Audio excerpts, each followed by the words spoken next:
Nagbabalik ang unang balita, patuloy na minomonitor ng mga otoridad ang pinsala ng Bagyong Pablo sa ilang lalawigang dinaanan nito. Gaano nga ba kalawak ang epekto ni Pablo kung ikukumpara sa ilang mapaminsalang bagyong dumaan na sa Pilipinas? Darito ang report.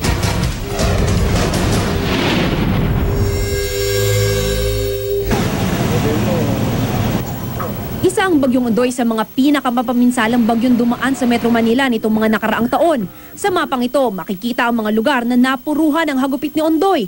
Bukod sa Kamaynilaan, nasa lantari ng Calabarzon, Bulacan, Pampanga at maging ang Benguet at Apayao sa norte. Umabot sa 464 ang patay. Magpapasko naman noong nakaraang taon nang manalasa ang bagyong Sendong sa Cagayan de Oro at Iligan City. Umabot ang bilang ng mga patay sa 1,268, halos 3 beses na mas mataas kumpara sa death toll noong bagyong Ondoy.